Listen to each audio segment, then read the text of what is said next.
कुछ तकनीकी समस्या के कारण से 3-4 मिनट का आपका समय व्यर्थ गया और उस समय का हम उपयोग नहीं कर पाए। अब आप जैसे जैसे आ जाएं, अब आप जैसे जैसे उपस्थित हो जाए तो कृपया अपने संदेश हमें करते रहिए, अभिवादन के संदेश हमेशा की तरह, जिससे कि हम आपके साथ में सुनिश्चित करें कि यात्रा आरंभ कर चुके हैं। अब ये तकनीकी मसले हैं तो पता नहीं कब क्या कहाँ बाधा उत्पन्न हो जाए।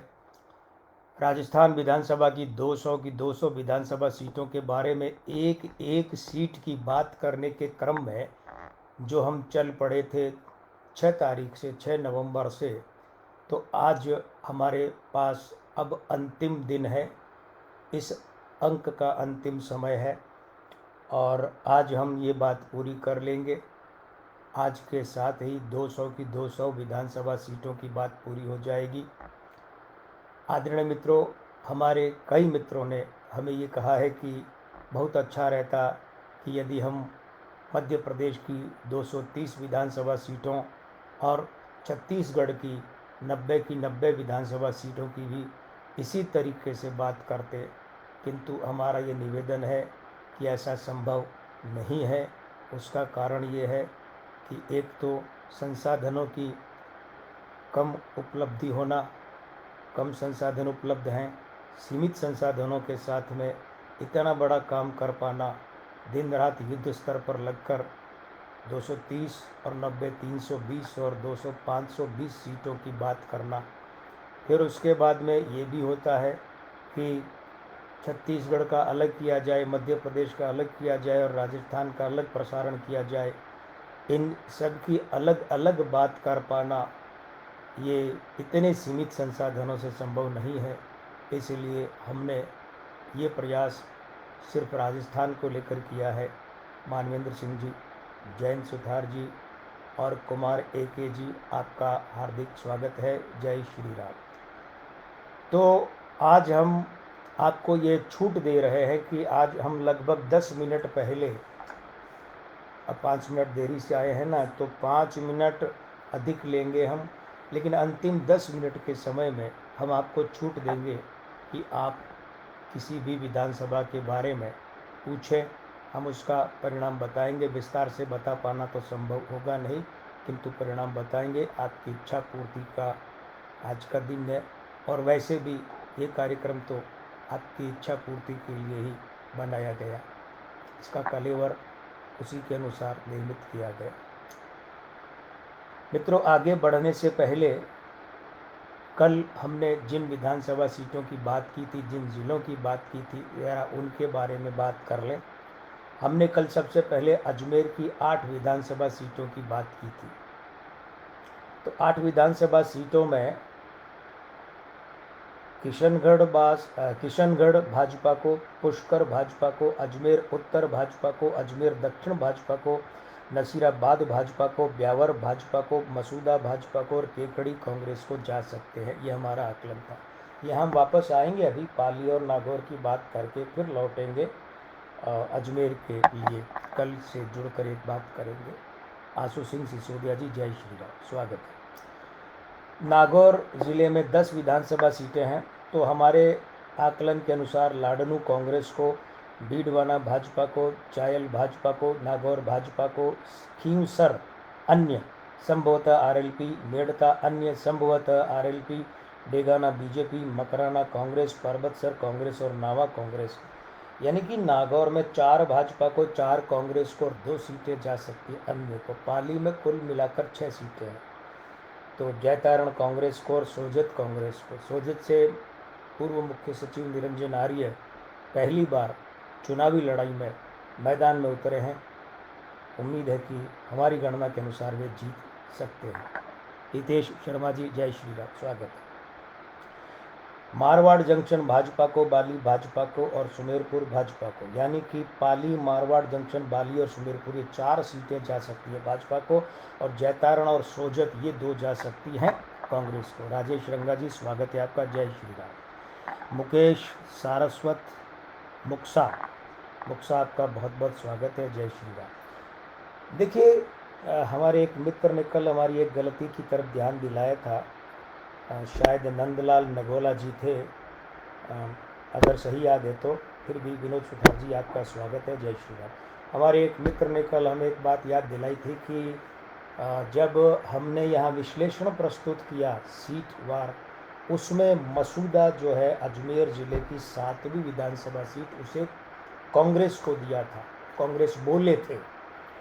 लेकिन जब संक्षिप्ति बताई जा रही थी, या जैसे अभी संक्षिप्ति बताई गई है, तो इसमें मसूदा हम दे रहे हैं भाजपा को। तो उन्होंने कहा भी था कि आपने विश्लेषण में कांग्रेस कहा है और संक्षिप्ति में भाजपा बोल रहे हैं, लेकिन कल समय हो चला था। नरपत गर्ग भेड़ली जी, स्वागत है आपका, जय श्री राम। अगर हमने भेड़ली का उच्चारण सही नहीं किया है तो क्षमा कीजिएगा, अब अंग्रेजी से हिंदी में बोलने में कुछ हो जाता है। तो कल समय हो चला था, इस वजह से वो बात की नहीं।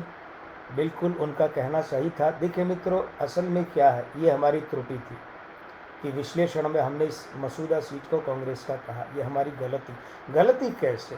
देखिए हमने क्या किया कि 2 गणनाएं की। पहली गणना तो की थी सिर्फ पार्टियों के आधार पर, कोई प्रत्याशी नहीं लिए। तो पार्टियों के आधार पर जब बात की, तब इस गणना में मामला जो है ना, वो जा रहा था मसूदा में, अजमेर में मसूदा विधानसभा सीट में ये मामला जा रहा था कांग्रेस और उसके प्रत्याशी राकेश पारीख के पक्ष में, विधानसभा क्रमांक 104 मसूदा, मतलब कांग्रेस के पक्ष में जा रहा था। असल में राकेश पारीख तो कांग्रेस के अभी प्रत्याशी है, राकेश नाम से। लेकिन अच्छा, इस वजह से यहाँ जो विश्लेषण है हमने कल वो पढ़ लिया था, उसमें जिसमें पार्टियों की विधियाँ थी, उस विधि के अनुसार तो कांग्रेस जो है वो सीट निकाल रही थी। लेकिन उसके बाद जब अंतिम विधि की ना, मध्य प्रदेश में, छत्तीसगढ़ में तो नहीं, लेकिन राजस्थान में, वहाँ पार्टियों के हिसाब से की, तो उसमें जब प्रत्याशी और पार्टी मिलाकर गणना की ना, जो अंतिम गणना है, उस अंतिम गणना में मसूदा जो है उसमें भाजपा को मिल रहे हैं 3+ और 2+ 5+, और कांग्रेस को मिल रहे हैं 3+, प्रत्याशी और पार्टी मिलाकर। तो ऐसी अवस्था में मसूदा जा रही है अंतिम रूप से गणना में भाजपा को। देखिए एक बात और, देवकिशन सुथार भाई, जय श्री राम, स्वागत है आपका। देखिए एक बात और, हमारे कई मित्रों ने देखा होगा कि हम इस कार्यक्रम के शुरू में जब पार्टियों की गणना के अनुसार बोल रहे थे, तो हमने कहा था कि भाजपा को 110 और कांग्रेस को 80 मिल सकती है और अन्य को 10 सीटें मिल सकती हैं। लेकिन हम ये भी कह रहे थे कि प्रत्याशियों की गणना अभी चल रही है, प्रत्याशियों की गणना के बाद में क्या आता है वो बाद की बात है। तो परसों प्रत्याशियों की गणना जो है एक एक करके सभी सीटों की हो गई। यहाँ तनिक रुककर 1 मिनट में आपको ये भी बताएंगे कि जैसे पिछला चुनाव था 5 साल पहले 2018 में, तो हमने जब पार्टियों की गणना की थी, तो पार्टियों की गणना में भाजपा को मिल रही थी 78 सीटें, 78। और जब पार्टी और प्रत्याशियों की गणना की तो भाजपा को मिल रही थी हमारे अनुसार 75 सीटें, और वास्तव में मिली थी मतगणना में 73 सीटें, 2 सीटों का अंतर पड़ा। तो प्रत्याशी और पार्टी की गणना करते हैं तो थोड़ा ऊपर नीचे होता है। तो प्रत्याशी और SS लखोटिया, बिल्कुल श्याम सुंदर जी आपका स्वागत है। आप खुद एक बहुत अच्छे ज्योतिषी हैं और आपने समय निकाला इस कार्यक्रम में आने के लिए, बहुत बहुत धन्यवाद आपका, जय श्री राम। तो देखिए मित्रों, अब जबकि प्रत्याशी और पार्टी दोनों मिलाकर गणना पूर्ण हो चुकी है, तो ये जो गणना बैठ रही है, ये हमारे ब्लॉगों पर भी आप देख सकते हैं, ये आपको बता देते हैं।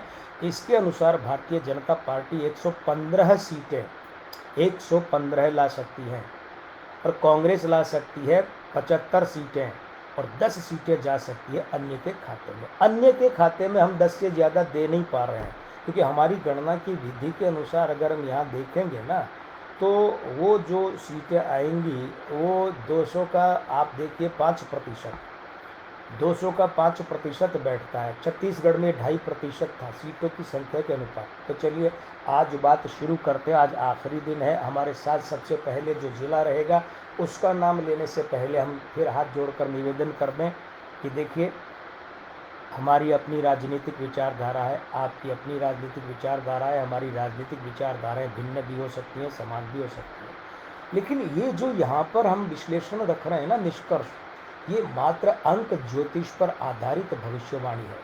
कि किसी भी विचारधारा, किसी भी व्यक्ति के रोड शो, किसी भी व्यक्ति की जनसभा, किसी भी व्यक्ति के चेहरे या नाम या उसके पद या कद से प्रभावित होकर नहीं है।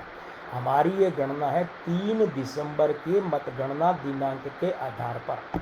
अगर वो दिनांक बदलती है तो हम अपनी गणना बदलने पर मजबूर होंगे, अगर वो नहीं बदलती है तो हमारी गणना यही है।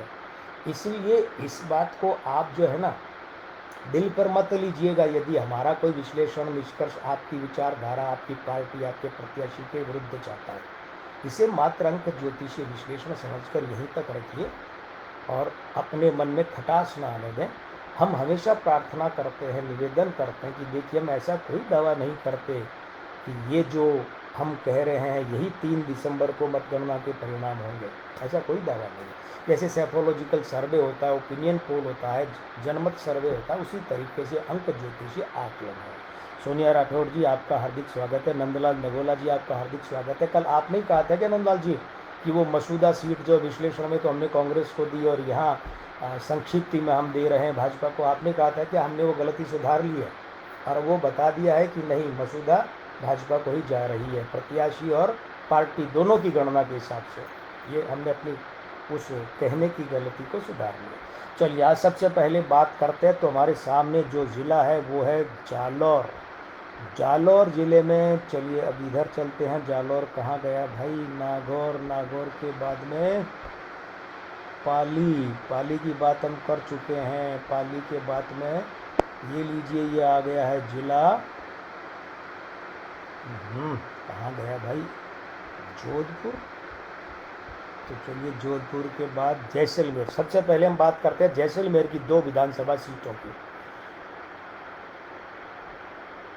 तो देखिए, ऐसा है कि जैसलमेर में 2 विधानसभा सीटें हैं। 2003 के विधानसभा चुनाव तक जैसलमेर में एक ही विधानसभा सीट होती थी, लेकिन जब दोबारा सीमांकन यानी पुनर्सीमांकन किया गया तो यहाँ जैसलमेर के साथ साथ एक विधानसभा सीट पोखरण भी बना दी गई और तब से पोखरण एकांतर क्रम में खेल रहा है। जब भाजपा की सरकार आती है तो पोखरण भाजपा के साथ जाता है। उल्टा खेल है कि वहाँ से अगर भाजपा का प्रतिनिधि जीतता है तो भाजपा की सरकार आती है और जब कांग्रेस का प्रतिनिधि जीतता है तो कांग्रेस की सरकार आती है। कमाल की बात क्या है, भाजपा जब वहाँ जीतती है तो भारी भरकम बहुमत से और कांग्रेस वहाँ से जीतती है तो सैकड़ों मतों से, 1000 भी नहीं होते, इतने कम मतों से जीतती है। और साले मोहम्मद ही जीते हैं और वही हारते हैं। कांग्रेस का चेहरा वही, इस बार भी वही है। विधानसभा क्रमांक 132 से 6 बना और नामांक 21 से 3 बना। देखिए, 3 बृहस्पति 6 शुक्र है। ये जो 6 है ना, ये 3 का घोर विरोधी है। शुक्र बृहस्पति का घोर विरोधी, लेकिन बृहस्पति शुक्र का यानी 3 6 का मित्र है। अब देखते हैं 2023 की बिसात में कौन कौन है। तो 2023 की बिसात में जैसलमेर की सीट से रूपाराम एक बार फिर से मैदान में। रूपाराम 2013 में हारे थे, 2018 में। देखिए, खास बात क्या है, रूपाराम धनदे भी कहा जाता है इनको, मेघवाल भी कहा जाता है, लेकिन निर्वाचन आयोग में सिर्फ रूपाराम नाम से। खास बात क्या है, जैसलमेर जिले की जैसलमेर विधानसभा सीट सामान्य सीट है, लेकिन अनुसूचित जाति के उम्मीदवार के रूप में रूपाराम ने 2018 में सीट निकाली थी। तीसरी बार लगातार मैदान में भाजपा ने छोटू सिंह को याद किया है। छोटू सिंह यानी भाटी, छोटू सिंह भाटी को भाजपा ने 2013 के बाद अब याद किया। 2018 में सांग सिंह भाटी को 10 साल बाद याद किया था भाजपा ने। अब उनको हटा करके छोटू सिंह भाटी को लाए, छोटू सिंह नाम से मैदान में। तो देखिए, बीएसपी से प्रहलाद राम है और आरएलपी से रघुवीर सिंह है। अब भाजपा को पहले फेज की पहली विधि में 2+, दूसरी में चौथाई, तीसरी में कांग्रेस को 2+ और चौथी में भाजपा को 2+। तो भाजपा को मिल रहे 4 और चौथाई 4.25+, कांग्रेस को मिल रहे 2+। इसका माने ये है कि इस बार ये विधानसभा सीट जो है जैसलमेर जिले की जैसलमेर, ये जा सकती है भाजपा और छोटू सिंह की झोली में। और रूपाराम मेघवाल को एक बार फिर 2013 के बाद 10 साल बाद निराश होना पड़ सकता है और अब उन्हें 5 साल के वनवास पर, विधायकी के वनवास पर जाना पड़ सकता है। जैसलमेर की दूसरी विधानसभा सीट है पोखरण। विधानसभा क्रमांक 133 से बना 7 बनता है केतु। नामांक 26 से बना 8 है शनि। 8 केतु यानी 7 का मित्र तो है, लेकिन इस मित्रता को अच्छा नहीं कहते। वैसे कांग्रेस के यहाँ जो लगातार चौथी बार प्रत्याशी है साले मोहम्मद, 8 में जीते, 13 में हारे, 18 में जीते। अब देखते हैं क्या करते हैं। तो साले मोहम्मद जो हैं वे सिंधी मुसलमानों के धर्मगुरु भी माने जाते हैं, बल्कि हैं। और भाजपा ने यहाँ से लगातार दूसरी बार प्रतापपुरी जी को, देखिए संत हैं इसलिए हम पूरा नाम ऐसे लेंगे, महंत प्रतापपुरी जी को खड़ा किया है। वैसे निर्वाचन आयोग में इनका नाम सिर्फ जो है प्रतापपुरी इतना ही है, न महंत है न बाबा है। तो महंत जी जो हैं वे लगातार दूसरी बार मैदान में, बीएसपी से तुलसा राम है, आरएलपी से देवी लाल है। भाजपा को पहले फेज की पहली विधि में 2+, कांग्रेस को 1+, फिर कांग्रेस को 1+, तो कांग्रेस 2+, भाजपा 2+। लेकिन चौथी विधि में भाजपा को मिल रहे हैं 4+। 4+ का मतलब बड़ी बढ़त है। इसका मतलब यह है कि शैतान सिंह ने जो 2013 में सीट निकाली थी 34,444 मतों से, लेकिन साले मोहम्मद 8 में जीते 339 मतों से, 18 में जीते 872। हमने कहा ना सैकड़ों से जीतते हैं, 1000 भी नहीं पहुंचते। इस बार तात्पर्य है कि यहाँ से महंत प्रतापपुरी जी जो है इस सीट को मानकर चलिए 15-18 हज़ार वोटों से तो निकाल ही लेंगे। तो भाजपा के खाते में जैसलमेर की दोनों सीटें जा रही हैं। चलिए अब जैसलमेर के बाद में हम जो हैं बाड़मेर की बात कर चुके हैं। सीरियल में बाड़मेर ज़िला ही आ रहा है, लेकिन इसके बाद कौन है ज़रा ये बात कर लें। वो ज़िला हमारे साथ होगा, ये ज़िला है जालौर। जालौर ज़िले की आहोर सीट सबसे पहले विधानसभा क्रमांक 141 से अंक बना 6, और आहोर का जो है नामांक 20 से अंक बना 2। ये जो 6 शुक्र इस 2 का मित्र है, 2 स्त्री अंक है। देखते हैं क्या रहता है 2023 की विसाख। यहाँ से कांग्रेस ने सरोज चौधरी को खड़ा किया है, भाजपा ने छगन सिंह राजपुरोहित को मैदान में उतारा है। भाजपा के छगन सिंह राजपुरोहित है, ये 2018 में सिर्फ छगन सिंह इस नाम से मैदान में थे। बीएसपी से मसारा राम मैदान में है। MA ऐसे आ रहे हैं, हमने मसाराम पढ़ा, मसरा राम भी हो सकता है। तो कांग्रेस भाजपा की पहले गणना कर लें तो पहली विधि दूसरी विधि में भाजपा को 4+, बहुत साधारण नहीं नाम की बढ़त। तो उसके बाद में अगर आए तो भाजपा को कांग्रेस को तीसरी विधि में 2+, भाजपा को चौथी विधि में 2+। यहाँ मामला बराबर ही है। देखिए प्रत्याशी जो है उस प्रत्याशी के अंकों में जाने से अगर देखें, क्योंकि भाजपा ने अपना प्रत्याशी नहीं बदला है, और छगन सिंह राजपुरोहित यहाँ से 31,048 मतों से जीते हैं, तो उनका 6+ है। 5,000 के 1+ के अनुसार प्रत्याशी के पितृसत्ता के 6+ के अंक हैं। तो अब अगर वो 6+ यहाँ रखें तो यहाँ निर्णायक रूप आता है कि ये भाजपा के पक्ष में जालौर जिले की आहोर विधानसभा सीट जा सकती है। धर्मेश मधु तंवर जी, स्वागत है आपका, जय श्री राम। जालौर जिले की खुद जालौर विधानसभा सीट पर आ जाएं तो यहाँ पर देखिए एक नाम है जोगेश्वर गर्ग। लगभग 30 वर्षों की राजनीति उन्हीं के इर्द गिर्द भाजपा की घूम रही है। एक बार ऐसा हुआ था कि 2013 में उन्हें टिकट नहीं दिया गया था, और वे उनकी जगह अमृता मेघवाल को टिकट दिया गया था, लेकिन उसके बाद फिर भाजपा ने उन्हें याद किया 18 में, और 18 में 35,254 मतों से जोगेश्वर गर्ग ने ये सीट निकाली और भाजपा को निराश नहीं किया, उसकी उम्मीदें पूरी की। तो जोगेश्वर गर्ग एक बार फिर से मैदान में है। कांग्रेस जो है यहाँ से रामीला मेघवाल मैदान में है। लेकिन हुआ क्या कि कांग्रेस के रामलाल मेघवाल जो पूर्व विधायक है 2008 के, वो बागी आ गए हैं। तो भाजपा से भी पवनी मेघवाल बागी आ गई हैं।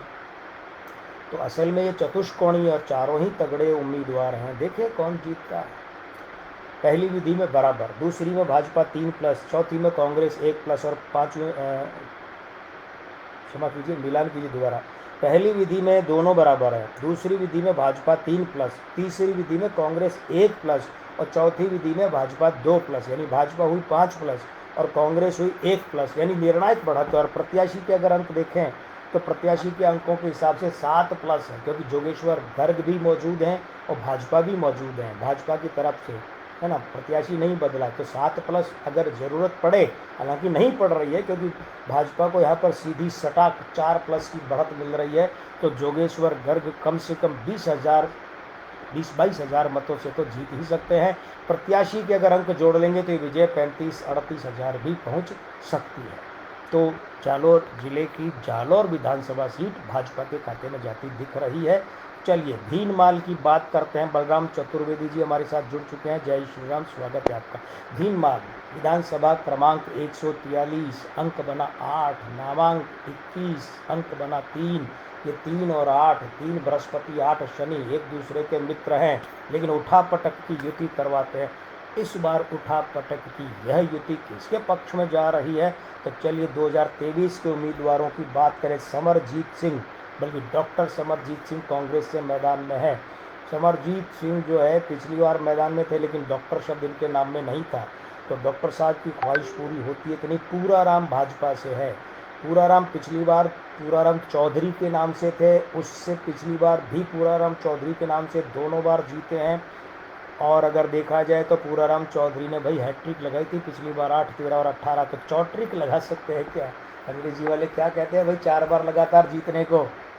हमें हैट्रिक से आगे अंग्रेजी नहीं आती है, यानी कि लगातार जीत का चौका मार सकते हैं क्या, ये कह सकते हैं। बीएसपी से कृष्ण कुमार मैदान में। देखिए अब पहले फेज की पहली विधि में भाजपा को मिल रहे हैं 2+, दूसरी में चौथाई प्लस, तीसरी में भाजपा को ही मिल रहे हैं 2+, और चौथी में भाजपा को 4+। भाजपा को 8.25+ मिले हैं भाई। इसका मतलब ये कि पिछली बार पूराराम चौधरी ने 9,646 मतों से विजय प्राप्त की थी 18 में।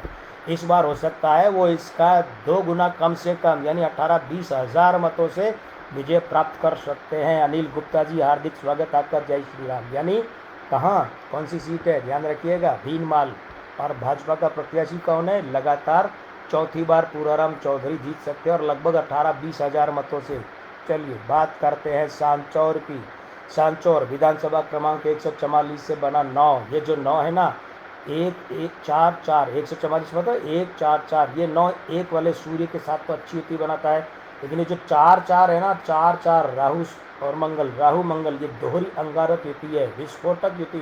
कई नामांक क्या है? नामांक 31 से बना 4। इसका मतलब विधानसभा क्रमांक का अंक बना 9, नामांक का अंक बना 4। ये 4 और 9 यहाँ पर फिर विस्फोटक युति है, अंगारक युति है। देखते हैं किसके साथ और किसके खिलाफ। तो कांग्रेस ने एक बार फिर से यहाँ पर सुखराम को उतारा है। इनका पूरा नाम सुखराम, कभी तो विष्णु ही होता है बाबा वाला, कभी विष्णु ही होता है विष्णु वाला। इस बार सिर्फ सुखराम नाम काम आ रहा है। कांग्रेस जो है उसने उसकी तरफ से यहाँ पर हाँ, कांग्रेस की तरफ से सुखराम है। भाजपा की तरफ से देवजी पटेल। भाजपा ने जालौर के अपने सांसद देवजी एम पटेल को मैदान में उतारा है। देखिए सांसद के रूप में तो उनका नाम देवजी एम पटेल है, लेकिन यहाँ उनका नाम सिर्फ देवजी पटेल है, तो यही गणना होगी। बीएसपी से शमशेर अली सैयद मैदान में है, और आरएलपी से सुरेश सागर है। भाजपा के बागी जीवाराम चौधरी पूर्व विधायक है, इन्हें अनदेखा नहीं कर सकते। और आपसे रामलाल हैं। देखते हैं कौन क्या है। क्या जीवाराम चौधरी भाजपा की जीत में बाधक बन सकते हैं? गणना में चलें। पहली विधि भाजपा को 2+, दूसरी विधि भाजपा को 2+, तीसरी विधि भाजपा को 3+, चौथी विधि भाजपा को 4+, 4, 3, 7, 2, 9, 2, 11, भाजपा की 11+। बड़ी बढ़त है भाई, 11+ तो बहुत बड़ी बात होती है। इसका मतलब है 25,918 मतों से ये कांग्रेस के सुखराम यहाँ से पिछली बार जीते थे, तो 25,000 वो पलटने के बाद भी 8-10 हज़ार की विजय, कुल मिलाकर 35, 37, 38 हज़ार मतों का हेरफेर उलटफेर यहाँ हो सकता है मामला। तो यानी कि भाजपा ये सीट जीतती दिख रही है। सीट कौन सी है?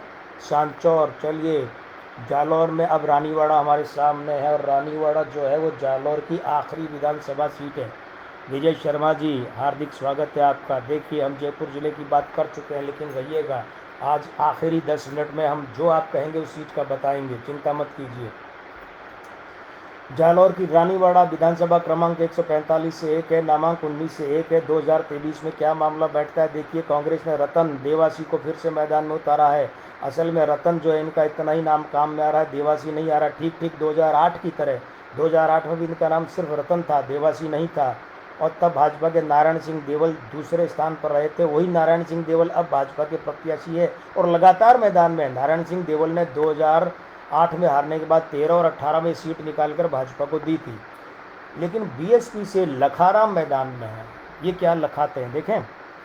भाई पहली विधि बराबर है, दूसरी में भाजपा को 3 प्लस है, तीसरी विधि बराबर है, चौथी में कांग्रेस को 1 प्लस है। भाजपा को 2 प्लस की मामूली बढ़त है और प्रत्याशी के खाते के देखें तो 1 प्लस मिल रहा है। 3405 मत है ना, तो 2500 से ज़्यादा है लेकिन 5000 से कम है, तो 1 प्लस वो मान लीजिए आप। तो कुल मिला के मामूली बढ़त ही सही, लेकिन ये सीट जा रही है जालौर जिले की रानीवाड़ा सीट भाजपा के खाते में। बढ़त थोड़ी रह सकती है, जैसे पिछली बार 3405, तो इस बार वही 3-4-5 हज़ार रह जाए, ज़्यादा भली न रहे, लेकिन सीट भाजपा को मिलती दिख रही है। सिरोही में आ जाते हैं। सिरोही में कुल मिलाकर 3 विधानसभा सीटें हैं। सबसे पहले सिरोही की बात करें, विधानसभा क्रमांक 146 से अंक बना 2 और उसके बाद में नामांक 19 से अंक बना 1।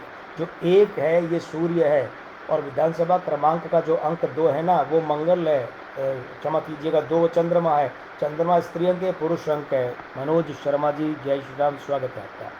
तो चलिए अब बात करते हैं 2023 में। तो कांग्रेस से संयम लोढ़ा है, भाजपा से ओटाराम दिवासी। ओटाराम दिवासी लगातार तीसरी बार मैदान में, बल्कि चौथी बार। 8 में जीते थे, फिर 13 में जीते और 18 में हारे। इस बार फिर मैदान में। लड़ाई संयम लोढ़ा और इनके बीच में ही हो रही है। लेकिन पिछले चुनाव में क्या हुआ कि कांग्रेस ने संयम लोढ़ा का टिकट काट दिया था, तो संयम लोढ़ा बागी बन के उतरे और यहाँ से उन्होंने सीट निकाल भी ली थी, वो भी 10,253 मतों से। तो अब देखते हैं क्या रहता है इस बार। पहले फेज की पहली विधि बराबर, दूसरी में भाजपा 3 प्लस, तीसरी चौथी में भाजपा चौथाई प्लस। तो भाजपा को 1 तो 3 प्लस मिला है और 2 चौथाई प्लस मिले। 3.5 नहीं कहेंगे, चौथाई चौथाई रहेगा हमारी विधि में। तो भाजपा को बड़ी बढ़त तो मिली है भाई, क्योंकि कांग्रेस तो सामने है ही नहीं किसी अंक में। तो इस कारण से 3 प्लस और 2 चौथाई चौथाई के कारण ये सीट जा सकती है सिरोही जिले की सिरोही विधानसभा सीट भाजपा के खाते में। और इस बार ओटाराम दिवासी एक बार फिर से विजय प्राप्त कर सकते हैं। लगातार तीसरी बार तो नहीं, लेकिन तीसरी बार विजय प्राप्त कर सकते हैं। पिंडवाड़ा आबू की बात करें, विधानसभा क्रमांक 147 से 3, नामांक 37 से 1 सूर्य, 3 बृहस्पति, 1 और 3 में न मित्रता न शत्रुता, लेकिन एक दूसरे के प्रति सदैव दृष्टि सप्रेम दृष्टि भाव रखते हैं। 2023 की बिसात क्या है, कांग्रेस ने लीलाराम गरासिया को उतारा है। पिछली बार कांग्रेस के लालाराम थे, भाजपा ने समाराम, पूरा नाम समाराम गरासिया है, लेकिन इस बार निर्वाचन आयोग में सिर्फ समाराम नाम है। पिछली बार पूरा नाम समाराम गरासिया था, उससे पिछली बार भी समाराम गरासिया था, लेकिन इस बार गरासिया शब्द इनमें नहीं जुड़ रहा है। बीएपी से मेघाराम गरासिया और बीएसपी से सुरेंद्र कुमार ये मैदान में हैं। अब देखते हैं कि किसके हाथ में क्या लग सकता है।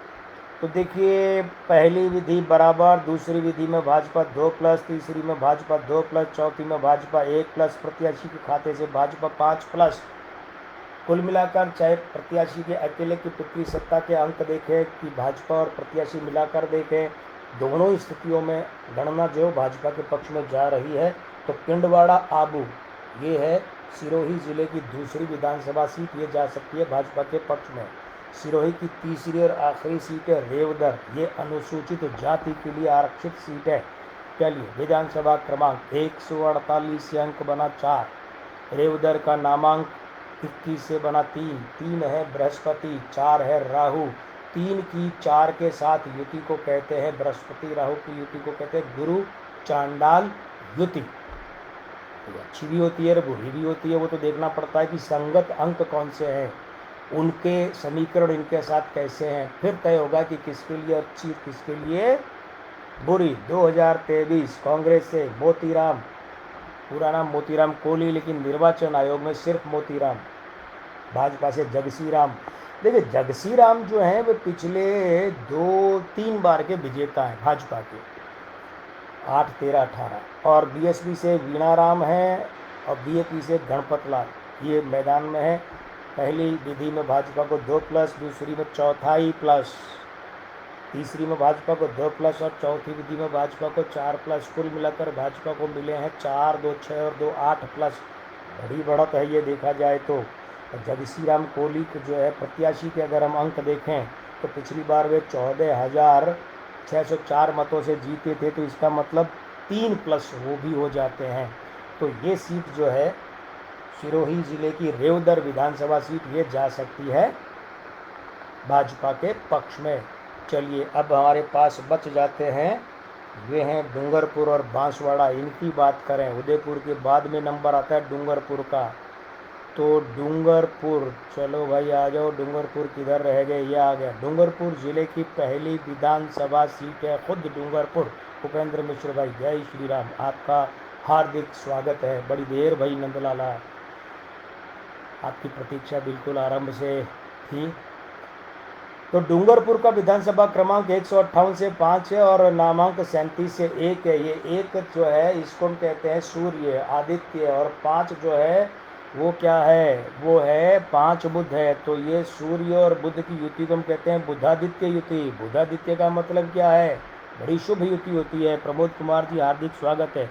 ओवरऑल स्कोर क्या रहेगा बिल्कुल बता चुके हैं, अभी फिर बताएंगे, चिंता मत कीजिए, थोड़ा सा हमारे साथ रहिए।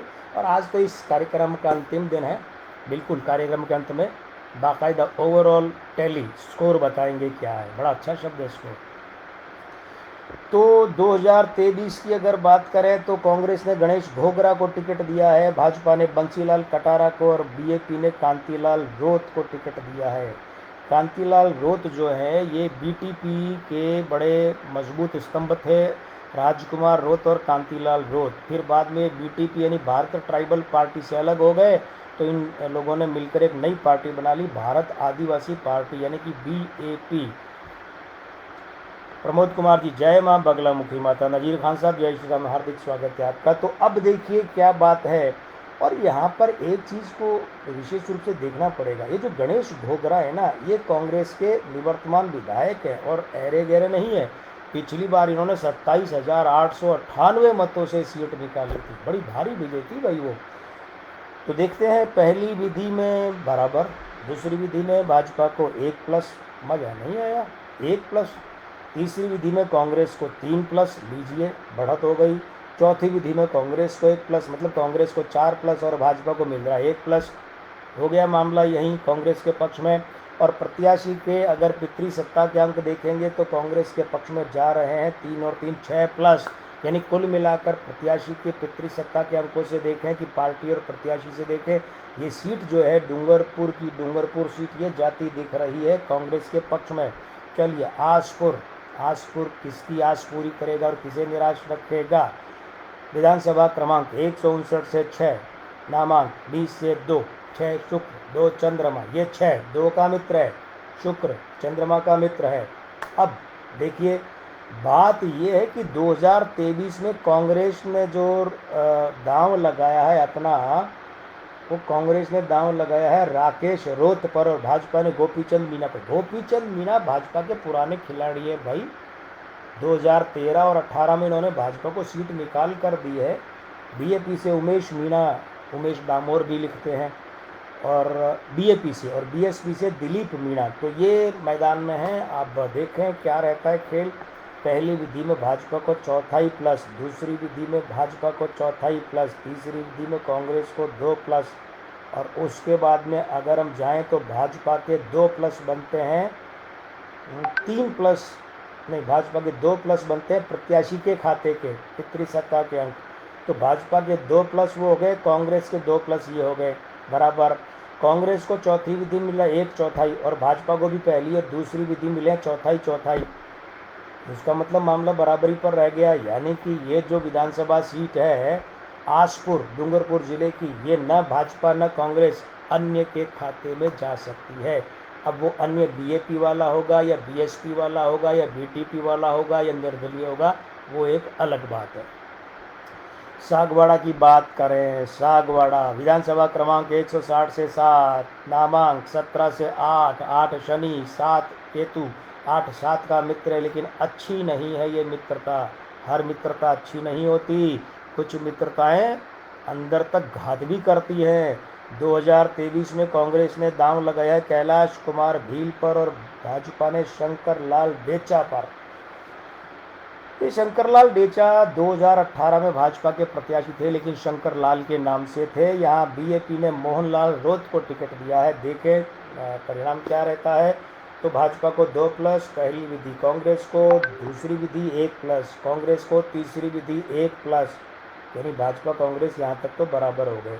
चौथी विधि में कांग्रेस को मिल रहे 2+। ये निर्णायक बढ़त है और ये तय करती है कि ये विधानसभा सीट जो है वो जा सकती है किसे, वो जा सकती है कांग्रेस के खाते में। कौन सी सीट है जरा ये भी देख लीजिए। सागवाड़ा डूंगरपुर जिले की अब आ गई है विधानसभा सीट 84, 85, 86 वाली 84 नहीं है, 84।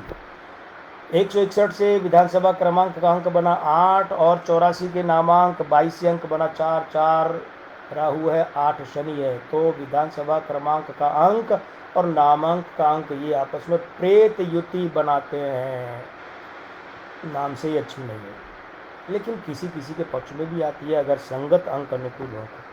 2023 में कांग्रेस ने ताराचंद भगोरा को मैदान में उतारा। पुराना नाम है, बड़ा नाम है, सांसद रह चुके हैं। और बीएसपी से सुशीला कटारा, ये भी पुराना नाम है, मैदान में है।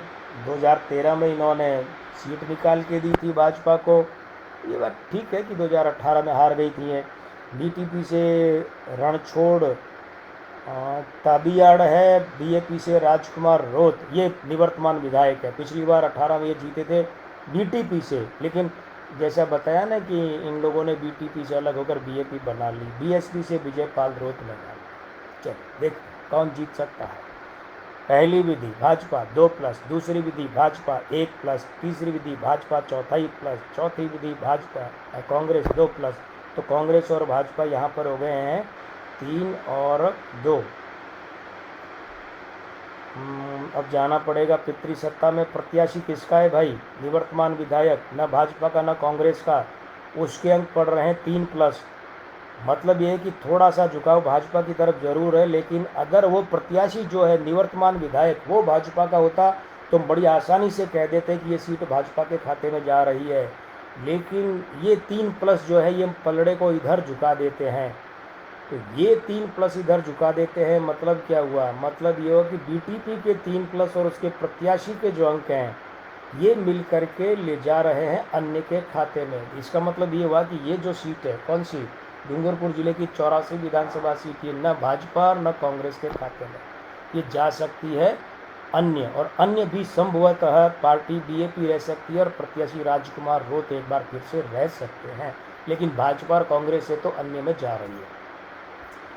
अब एक खास बात क्या है कि बांसवाड़ा और डूंगरपुर जिले की जो कुल मिलाकर 4 और 5 9 की 9 सीटें अनुसूचित जनजाति के लिए आरक्षित है, एक भी सामान्य वर्ग के लिए नहीं है। यहाँ से बांसवाड़ा जिला आरंभ होता है। और चलिए इसकी सबसे पहले सीट है घाटोल, उसकी बात करें। मुकेश मल्होत्रा जी गंगानगर के बारे में क्या है बिल्कुल बता चुके हैं। देखिए गंगानगर के बारे में हमने जो है ये कब बताया था, ये बताया था 11 तारीख को, 11 नवंबर को गंगानगर, हनुमानगढ़, बीकानेर जिले की सीटें ली थी। लेकिन अगर आप किसी पर्टिकुलर एक सीट की बात करें तो अभी कार्यक्रम समाप्त होने से पहले आपको बता देंगे, चिंता मत कीजिए। और 200 की 200 विधानसभा सीटें मित्रों अभी इस कार्यक्रम के खत्म होने के बाद या कल सुबह, जल्दी सुबह, आज देर रात, आपको सोशल मीडिया पर हमारे जो भी हैंडल है हर जगह वहाँ मिल जाएंगी। और जिन जिन के व्हाट्सअप नंबर हमारे पास है उनको उनके व्हाट्सअप नंबर पर मिल जाएंगे। आगे से आगे करते रहिएगा और सबको ये लाभ पुण्य देते रहिए।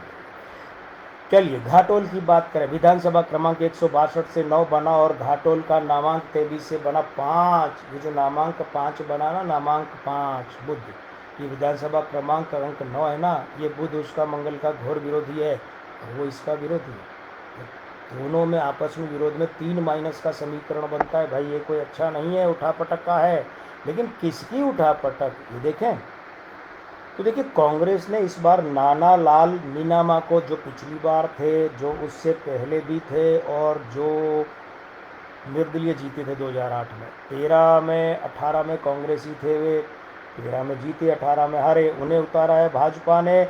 हरेंद्र नीनामा को उतारा है, अपने पिछली बार के नवनीत लाल नीनामा निवर्तमान विधायक को नहीं उतारा, जबकि उनकी जीत 27,198 मतों की थी, नवनीत लाल नीनामा की। पर इस बार भाजपा से जो है,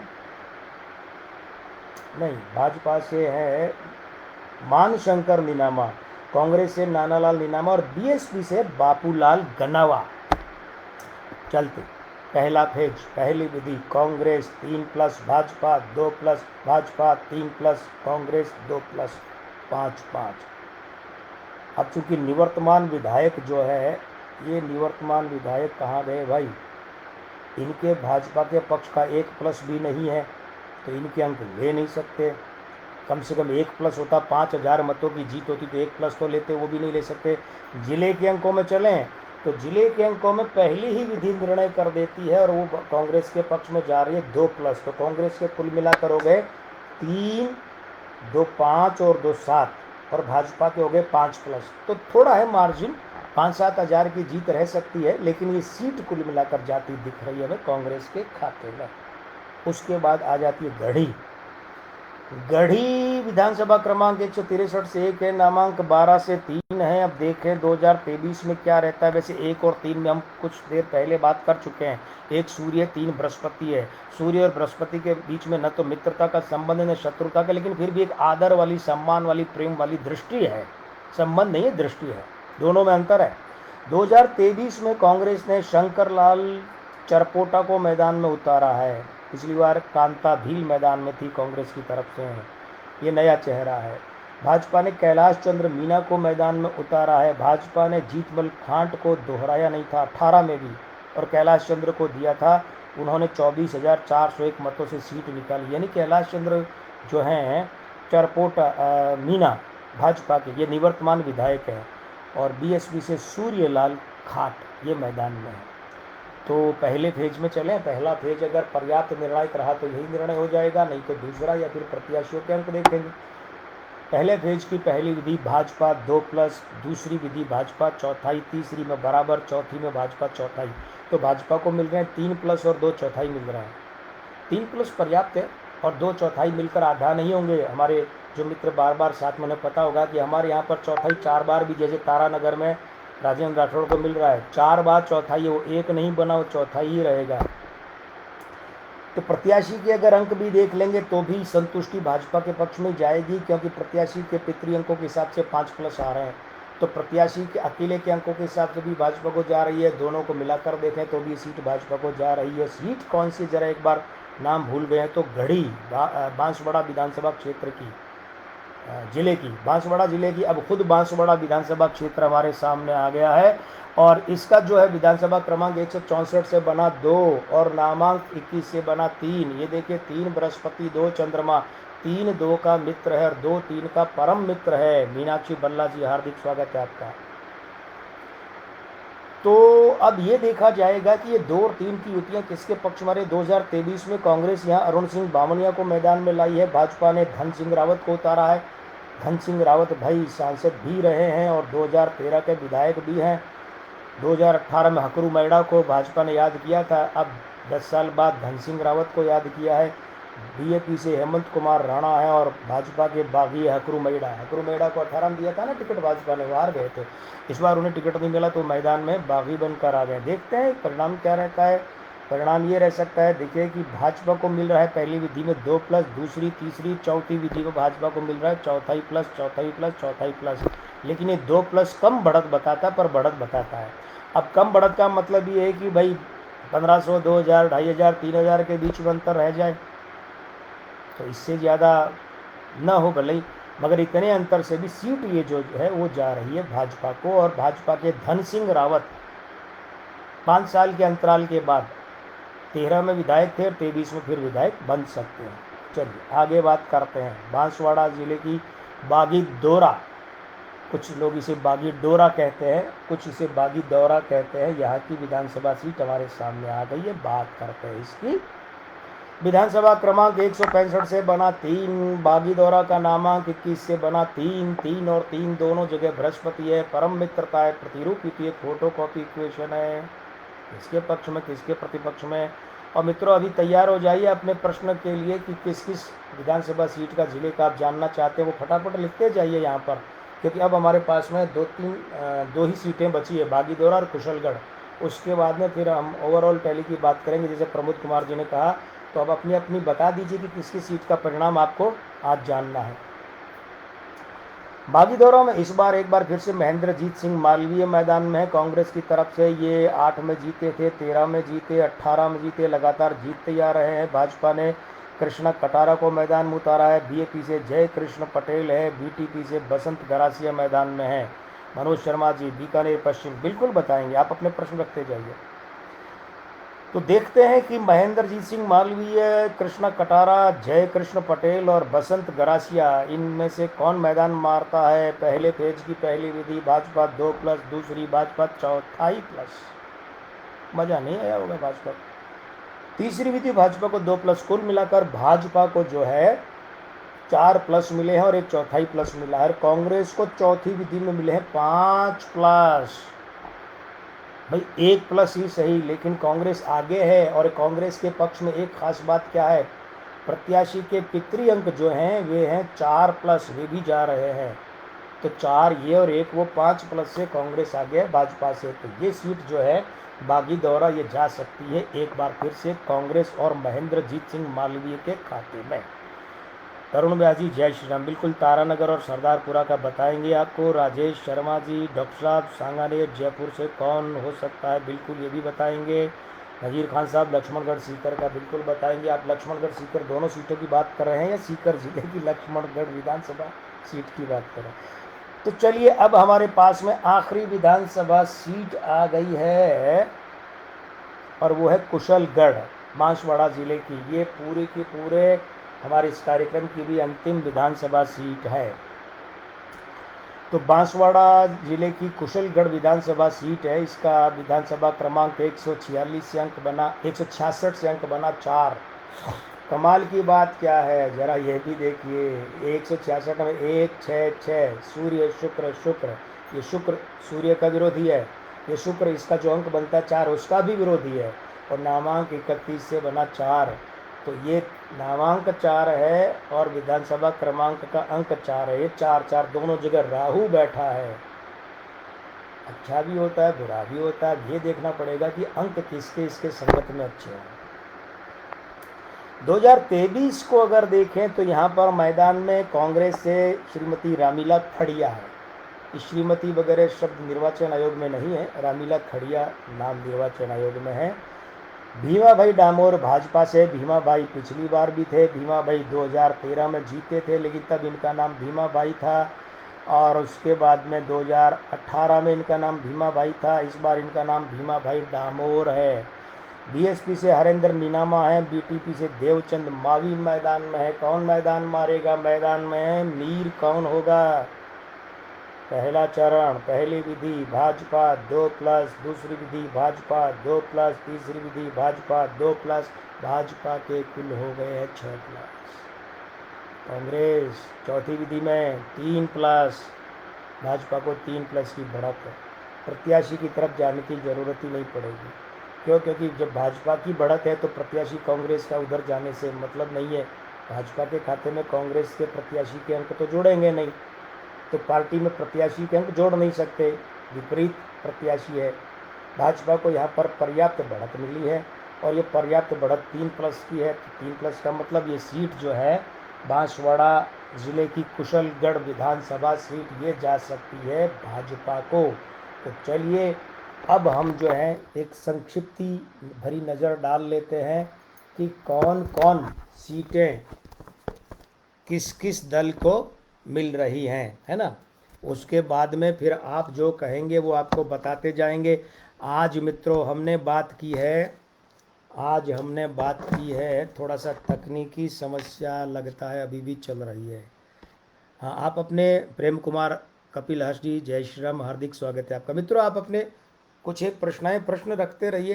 अगर आप प्रश्न रखेंगे तो बात को थोड़ा आज लंबा कर सकते हैं हम 10 मिनट, अन्यथा 5 मिनट की पर्याप्त बात है।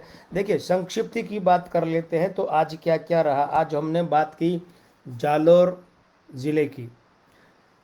जालौर ज़िले में आहोर जो है भाजपा, जालौर भाजपा, भीनमाल भाजपा, सांचौर भाजपा और रानीवाड़ा भाजपा। मतलब जालौर ज़िले की पाँचों की 500 सीटें जा सकती है भाजपा के खाते में। जैसलमेर की दोनों सीटें, जैसलमेर और पोखरण जा सकती है भाजपा के खाते में। सिरोही ज़िले की तीनों सीटें, सिरोही, पिंडवाड़ा, आबू और रेवदर जा सकती है भाजपा के खाते में। डूंगरपुर ज़िले की 4 में से 2 सीटें जा सकती है कांग्रेस को, डूंगरपुर और सागवाड़ा, और आसपुर और 84 जा सकती है अन्य के खाते में, शायद बीएपी के खाते में, लेकिन अन्य। मगर ये आश्चर्य की बात है कि डूंगरपुर की 4 सीटों में से भाजपा को एक भी सीट नहीं मिल रही है। बांसवाड़ा जिले की 5 विधानसभा सीटों में 3 भाजपा को जा सकती है, गढ़ी, बांसवाड़ा और कुशलगढ़, जबकि घाटोल और बागीदौरा ये जा सकती है कांग्रेस के खाते में। कुल मिलाकर प्रमोद कुमार जी आप अभी मौजूद हैं कार्यक्रम में। हाँ, आदर्श नगर जयपुर, सोनू शर्मा जी बिल्कुल बताएंगे, हम आपके बताने के लिए ही हम मौजूद हैं, निश्चित रूप से बताएंगे। प्रमोद कुमार शर्मा जी का प्रश्न था और आप सभी भी जानना चाहते होंगे जो हमारे साथ देरी से जुड़े हैं कि देखिए, जब हम अब दोनों विस्तार से बात कर लेते हैं कि जब हमने सिर्फ पार्टियों की गणना की थी कि किस पार्टी को राजस्थान में 200 में से कितनी सीटें मिल सकती है, मोटे तौर पर भाजपा को कितनी मिल सकती है, कांग्रेस को कितनी मिल सकती हैं, जब हमने ये गणना की थी तो जो परिणाम आया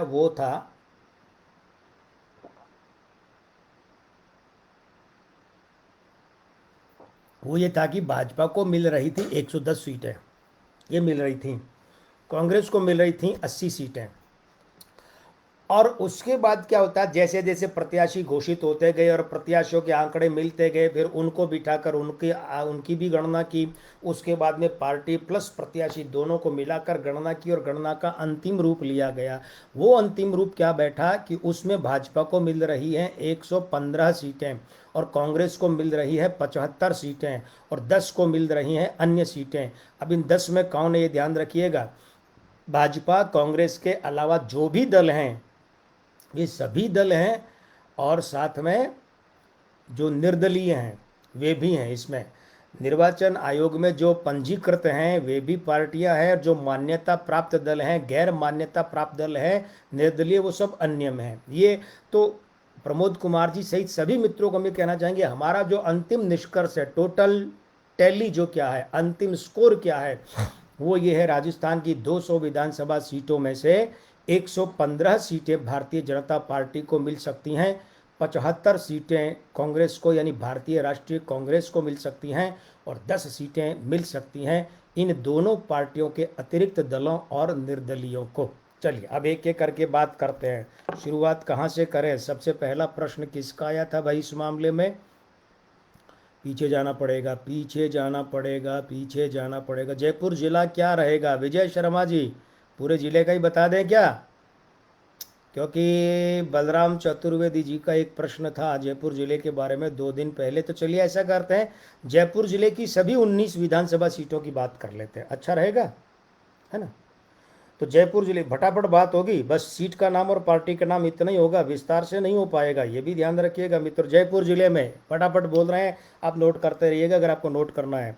कोटपुतली भाजपा, विराटनगर कांग्रेस, शाहपुरा भाजपा, चौमू कांग्रेस, फुलेरा भाजपा, दूदू भाजपा, झोटवाड़ा भाजपा, आमेर कांग्रेस, जमवा रामगढ़ भाजपा, हवा महल भाजपा, विद्याधर नगर कांग्रेस, सिविल लाइंस कांग्रेस, किशनपोल कांग्रेस, आदर्श नगर भाजपा, मालवीय नगर भाजपा, सांगानेर कांग्रेस, बगरू कांग्रेस, बस्सी कांग्रेस और चाकसू कांग्रेस। लीजिए जयपुर जिला हो गया। चलिए आगे बात करते हैं। प्रश्न नजीर खान साहब आपका प्रश्न, चलिए पहले मनोज शर्मा की बात करते हैं, नहीं मुकेश मल्होत्रा, गंगानगर के बारे में। बिल्कुल लीजिए गंगानगर की बात करें। देखिए गंगानगर की 7 सीटों की बात कर लेते हैं, है ना? 6 सीटें हैं, 6 की 6। सादुल शहर भाजपा, गंगानगर कांग्रेस, करणपुर भाजपा, सूरतगढ़ भाजपा, रायसिंह नगर कांग्रेस और अनूपगढ़ भाजपा, है ना? अब मनोज शर्मा जी कह रहे थे बीकानेर वेस्ट की, बीकानेर वेस्ट से भारतीय जनता पार्टी और जेठानंद व्यास जीत रहे हैं। नजीर खान साहब नवलगढ़ से एक बार फिर से डॉक्टर राजकुमार शर्मा ये जीतते जा रहे हैं। सांगानेर से डॉक्टर राजेंद्र शर्मा जी ने पूछा है, सांगानेर से कांग्रेस पार्टी और इसके प्रत्याशी पुष्पेंद्र भारद्वाज जीतते दिख रहे हैं हमारी गणना के अनुसार। आदर्श नगर से हमने बता दिया है, सोनू शर्मा जी आदर्श नगर से भारतीय जनता पार्टी और इसके प्रत्याशी रवि कुमार नैयर जीतते दिख रहे हैं। और कोई प्रश्न आपके आए नहीं है मित्रों? और कल सुहानी शर्मा जी का प्रश्न था, मनीष गौड़ जी का था, हाँ तारानगर और ये प्रश्न किसका है? तारानगर और सरदारपुरा। देखिए तारानगर से हम बार बार कह रहे हैं बहुत टाइट फाइट है नज़ीर खान साहब, बहुत टाइट फाइट है और इतनी टाइट फाइट है कि वहाँ चौथाई के 4 मिल रहे हैं। लेकिन अगर तकनीकी रूप से तो रिजल्ट देखना पड़ेगा तो वो भारतीय जनता पार्टी और राजेंद्र राठौड़ के पक्ष में जा रहा है। लेकिन इतना अवश्य कि राजेंद्र राठौड़ की वहाँ कड़ी परीक्षा है। और एक प्रश्न आया था नज़ीर खान साहब का ही, नवलगढ़ का हो गया। लक्ष्मणगढ़ से नज़ीर खान साहब गोविंद सिंह डोटासरा हार रहे हैं, हमारे हिसाब से वह सुभाष महरिया जीत रहे हैं और वे गोविंद डोटासरा का विजय रथ थाम रहे हैं। रवि माथुर साहब बीकानेर ईस्ट, बिल्कुल यहाँ से भाजपा और सिद्धि कुमारी जीत रही हैं। और सिद्धि कुमारी के लिए हमने, आप विश्लेषण देखिएगा हमारा वीडियो 11 तारीख का जाकर फेसबुक वॉल पर, हमने कहा था कि पिछली बार से लगभग 3 गुनी जीत है, यानी 19-20 हज़ार के आसपास की जीत ये हो सकती है, 18,000 से तो ऊपर ही हो सकती है। और कोई प्रश्न अगर रह गया है तो देख ले। मैं तारानगर, हाँ सरदारपुरा का प्रश्न ही है, किसका प्रश्न है? तरुण व्यास जी का। तरुण व्यास जी, तारानगर की बात तो हो गई ना। सरदारपुरा में ऐसा है, वहाँ अशोक गहलोत साहब जीत रहे हैं, सिर्फ इसलिए नहीं कि मुख्यमंत्री बड़ा नाम है कुछ भी कर दो, हमने अपने विश्लेषण में बाकायदा विश्लेषण करके बताया है एक एक बात को डिटेल में कि किस कारण जीत सकते हैं। और ये भी है कि हमने कहा था कि उनकी इस बार की जीत 45-50 हज़ार मतों से भी हो सकती है। और कोई प्रश्न आया नहीं है तो सिकराय दौसा, चलिए बात करते हैं सिकराय दौसा। तो दौसा कहाँ पड़ता है भाई? दौसा पड़ता है पाली, जोधपुर नहीं, दौसा ये सिकराय में कांग्रेस जीत रही है हमारी गणना के अनुसार। कौलायत में रवि माथुर साहब, हमारे अनुसार बहुत कम टाइट फाइट, कम मार्जिन है, लेकिन जीत रही है वहाँ पर कांग्रेस, जो हमें आंकड़े मिले हैं भंवर सिंह भाटी जी और अंशुमान सिंह भाटी जी के मिले उनके अनुसार। बांदी कोई, दिनेश सैनी जी, बांदी कोई तो भाई बांदी कोई भाजपा। सिकराई होगी मंडावा, सुरेंद्र वर्मा जी, बिल्कुल देखिए मंडावा हमारे हिसाब से भाई रीटा चौधरी हारती दिख रही है यहाँ पर, लेकिन एक बार कंफर्म कर देते हैं। मंडावा भाजपा के पक्ष में, नरेंद्र कुमार खीचड़ यहाँ से फिर से जीत सकते हैं। खाजूवाला से मनोज शर्मा जी, खाजूवाला सीट भाजपा और विश्वनाथ यानी डॉक्टर विश्वनाथ मेघवाल के खाते में जा सकती है। हिंडोली, आप कड़ी परीक्षा लेने पे उतार हुए सब, हिंडोली जाना पड़ेगा भाई। हिंडोली जिला कौन सा हो गया? हिंडोली का भरतपुर हो गया क्या? हिंडोली का जिला कौन सा हुआ?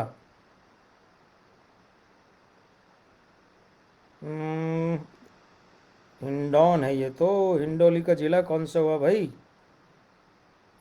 नोखा में भी आएंगे, रुकिए एक बार पहले हिंडोली वाला प्रश्न शांत करने दीजिए। हिंडोली हिंडोली का, आप हिंडोली का जरा एक बार जिला बताएंगे। पाली में नहीं है, जोधपुर में नहीं है, हिंडोली किधर गई? हाँ हिंडोली बूंदी जिले में है। हिंडोली 184 नंबर है, भाजपा। बूंदी जिले में, प्रॉपर बूंदी सीट की सुरेंद्र वर्मा जी अगर आप बात करें, चलिए हम तीनों ही ले लेते हैं। बूंदी जिले में 3 विधानसभा सीटें हैं, तो हिंडोली भाजपा को जा रही है। बूंदी जिले की खुद बूंदी विधानसभा सीट भाजपा को जा रही है और केशवरायपाटन कांग्रेस को जा रही है ना। बूंदी का प्रश्न बलराम जी का भी था, दिनेश जी का भी था, सुरेंद्र वर्मा जी का, बिल्कुल क्या बात है भाई। बूंदी हमें और आपको सभी को प्रिय है। चूरू में किसकी विजय होगी? हरलाल सहारण जीत रहे हैं चूरू में। चूरू जिले की चूरू विधानसभा सीट का अगर आपका प्रश्न है राखी मनोज शर्मा जी, तो हमारा जवाब यह है कि हरलाल सहारण और भाजपा। नोखा, राजकुमार चौधरी जी, नोखा में जो जीत रहे हैं वो है निर्दलीय, ऐसे विकास मंच है पर वो मान्यता प्राप्त नहीं है, रजिस्टर्ड भले ही होता है उनका। तो कन्हैयालाल जवर अन्य जो के खाते में है, ये अच्छी खासी जीत, सम्मानजनक जीत दर्ज कर रहे हैं। नोखा हो गया, बूंदी हो गया। दौसा जिले की दौसा विधानसभा सीट की बात करें, चलिए अभी आ जाते हैं दौसा में कांग्रेस। और कोई प्रश्न आपका? जो जी भर के प्रश्न कीजिए, 200 विधानसभा सीटों में जो आपको पूछना पूछिए, पर गैप मत आने दीजिए। गैप आने से क्या होता है कि फिर खामोशियाँ अच्छी नहीं लगती हैं, और खामोशियाँ कब सन्नाटों में बदल जाए ये भी पता नहीं चलता है। चलिए और कोई प्रश्न है आपका? चेक कर लेते हैं, सारे प्रश्न आ गए हैं, बांदी कुई वगैरह सब आ गए हैं। नया प्रश्न है श्री श्री डूंगरगढ़, अच्छा बीकानेर, चलिए। श्री डूंगरगढ़ नहीं, वो निर्वाचन आयोग में सिर्फ डूंगरगढ़ नाम ही है। यहाँ से कांग्रेस जीत सकती है, मंगलाराम गोदारा जीत सकते हैं। डूंगरगढ़ बिल्कुल, ये इसका सवाल दे चुके हैं, इसका जवाब दे चुके हैं। महुआ तो दौसा में है ना, तो दौसा में महुआ है, तो चलिए महुआ में कांग्रेस। उसके बाद राजाखेड़ा, लालसोट और राजाखेड़ा। 1 मिनट, सवाई माधोपुर की पहले बात करें। सवाई माधोपुर, भाई सवाई माधोपुर कहाँ चला गया? सवाई माधोपुर झालावाड़, बारां, चित्तौड़, बांसवाड़ा, कोटा। सवाई माधोपुर कहाँ गया? सवाई माधोपुर में, सवाई माधोपुर विधानसभा सीट है, वो भाजपा को जा रही है फतेहपुर। फतेहपुर सीकर की सीट है, सीकर की सीट फतेहपुर जा रही है भाजपा को। नजीर खान जी, लूणकरण सर के लिए राजकुमार चौधरी जी, हमने कहा था कि कांग्रेस या कांग्रेस प्लस, यानी कि वहाँ कांग्रेस राजेंद्र कुमार मूड डॉक्टर साहब या फिर वीरेंद्र बेनीवाल, ये वहाँ मार्जिन लेना पड़ेगा। बाड़ी, धौलपुर की बाड़ी, सुरेंद्र वर्मा जी बिल्कुल अभी बात करते हैं। बाड़ी, धौलपुर की बाड़ी कांग्रेस। बीकानेर वेस्ट, दिनेश चूरा जी, जेठानंद व्यास भारतीय जनता पार्टी, सोनू शर्मा लालसोट, लालसोट भाजपा दौसा जिले की। अब की राजस्थान में किसकी सरकार होगी? राखी जी बहुत लेट आई हैं आप। भारतीय जनता पार्टी 115 सीटों के साथ सरकार बनाने जा रही है। राखी मनोज शर्मा जी, आपके सवाल का जवाब राजाखेड़ा धौलपुर, बिल्कुल धौलपुर में राजाखेड़ा भाजपा को।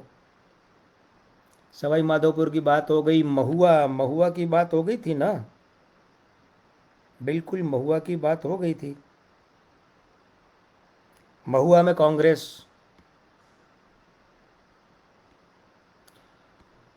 जयपुर की हवा महल, विजय शर्मा जी भारतीय जनता पार्टी और बाल मुकुंदाचार्य जी, बिल्कुल आशु सिंह जी सिसोदिया। हाँ, ये करेक्शन हम कर लेते हैं कि 200 नहीं, अब 199 विधानसभा सीट पर चुनाव होगा। आपका कहना सही है। अब इस 199 में देखिए, चूंकि हम जो हैं, हम ये रिजल्ट, ये जो एक प्रत्याशी की मृत्यु होने से 199 सीटें हुई ना, हम अपना रिजल्ट उससे पहले बना चुके हैं। तो 200 जो विधानसभा सीटें हैं हम उसके हिसाब से बना चुके हैं। तो अब उस एक सीट में, वो एक सीट कहाँ से किसकी कम होगी, अब उस गणना के लिए इतना समय बचा नहीं है, इसलिए हम उसको ऐसे ही रख रहे हैं रिजल्ट को। आपका कहना सही है कि 199 पर हो रहा है चुनाव। चलिए मित्रों, कोई बात नहीं। देखिए ऐसा है, अभी कार्यक्रम की समाप्ति के बाद में थोड़ी देर में आपको फेसबुक पर भी और हमारे ट्विटर पर भी, हमारे थ्रेड पर भी, हमारे कू पर भी आपको हमारी ये जो 200 की 200 है ना, 200 मानिए, क्योंकि वो जो 199 आ गई है ना, आशु सिंह जी जो कह रहे हैं बिल्कुल सही है, लेकिन वो 199 होने से पहले हमने रिजल्ट बना लिया था, तो हम उसी को आपके समक्ष पेश कर रहे हैं, आप देखिएगा। और व्हाट्सअप नंबर जिसके हमारे पास हैं वो बिल्कुल उसको व्हाट्सअप पर मिलेगा। और एक बात और बताएं, आपसे निवेदन करें, कई मित्रों का ये कहना था कि भाई देखिए हमारा फला प्रत्याशी मित्र है, हम उसके शुभचिंतक है, हमारे घर का मामला है, और आपका ये जो प्रोडिक्शन है, भविष्यवाणी हमारे प्रत्याशी के पक्ष में जा रही है, क्या हम ये क्लिप इस्तेमाल कर लें? बिल्कुल कर सकते हैं, बिल्कुल कर सकते हैं, हमारा कोई कॉपीराइट नहीं है। हम तो ज्योतिष विद्या के कारण आपका भला करना चाहते हैं। अब वो भला किसका हो पाता है, क्योंकि देखिए 10 लोग खड़े हैं, जीतेगा एक ही, तो बाकी 9 का तो ऐसा नहीं कि हम कोई अहित कर रहे हैं, हम सभी का हित करना चाहते हैं। आप हमारा क्लिप इस्तेमाल कर सकते हैं जब चाहे, जहाँ चाहे, जैसे चाहे। बस ये ध्यान रखिएगा, कृतज्ञता ज्ञापन ये होता है कि जिस व्यक्ति की भविष्यवाणी है उसका नामोल्लेख अवश्य होना चाहिए। ये एक अपना कर्तव्य होता है, कर्म का कर्तव्य, ध्यान रखिएगा। बाकी जैसा भी आप ठीक समझें। हाँ, टोंक, सुरेंद्र वर्मा जी, चलिए चलते चलते टोंक की बात करें। वैसे आपको अपने नंबर पर और सोशल मीडिया पर मिल जाएगा ये सब, चिंता मत कीजिए। टोंक की बात करते हैं। टोंक कहाँ है भाई? टोंक, टोंक जिले की, आप टोंक विधानसभा सीट की अगर बात कर रहे हैं तो सचिन पायलट यहाँ से जीत रहे हैं। और अगर आपका मकसद ये है कि टोंक जिले की बाकी 3 सीटें, तो मालपुरा भाजपा, निवई कांग्रेस, टोंक कांग्रेस और देवली उनियारा भाजपा। ठीक है, तो अब आज विदा लेते हैं। और हाँ, ऐसा है कि आशु सिंह जी, आप तो फेसबुक पर जुड़े हुए हैं ही हैं, तो फेसबुक पर यहाँ ये अभी थोड़ी देर में जब डाली जाएगी पोस्ट के रूप में, तो आप ले लीजिएगा निश्चित रूप से, और आगे आप प्रचार प्रसार कीजिए, क्योंकि ये ज्योतिष विद्या का प्रचार प्रसार होगा, अंक ज्योतिष का होगा, भारतीय ज्योतिष का बहुत बड़ा हित संपादन होगा। देखिए, हम फिर से दावा करते हैं कि ये दावा नहीं करते, ध्यान रखिएगा, हम ये दावा करते हैं कि हम ये दावा बिल्कुल नहीं करते कि 3 दिसंबर को मतगणना के परिणाम एज इट इज ठीक ऐसे के ऐसे रहेंगे, क्योंकि ऐसा कोई दावा भारतीय मतदाता को प्रभावित करने के लिए नहीं है। भारत भाग्य विधाता हूँ, मैं भारत का मतदाता हूँ वाली बात है। आप मतदाता है, इस देश का मतदाता सबसे बड़ा है। इसलिए उसके मत को प्रभावित करने की हमारे इस आकलन में कोई कोशिश नहीं है, कोई प्रयास नहीं है। हम तो उस मतदाता के सामने एक पक्ष रख रहे हैं अंक ज्योतिषीय गणना का, और कुछ नहीं है। आप जिस पार्टी को पसंद करते हैं, जिस प्रत्याशी को पसंद करते हैं, वोट दीजिए, लेकिन वोट दीजिएगा अवश्य, क्योंकि वोट देना बहुत बड़ा लोकतांत्रिक कर्तव्य है, उसका निर्वहन करें। और आइए प्रार्थना करें, सभी पार्टियां जो भी जीते, जो प्रत्याशी जीते हैं, हमारे लोकतंत्र के हित में काम करें, जनता के हित में काम करें, राजस्थान के हित में काम करें, देश के हित में काम करें। और 3 दिसंबर को जो परिणाम आए तो हमारे लिए भी शुभकामनाएं प्रभु से कीजिएगा, प्रार्थना कीजिएगा। आपके सदैव हित संपादन की प्रार्थना परम पिता परमेश्वर से हम करते हैं, करते रहेंगे। हमारी कृपा करी परम पूज्य गुरुदेव देवरा बाबा, माँ बगलामुखी और घोटे वाले को प्रणाम। जय माँ हिंगलाज भवानी। आज बस इतना ही। आज के आनंद की जय। जय श्री राम।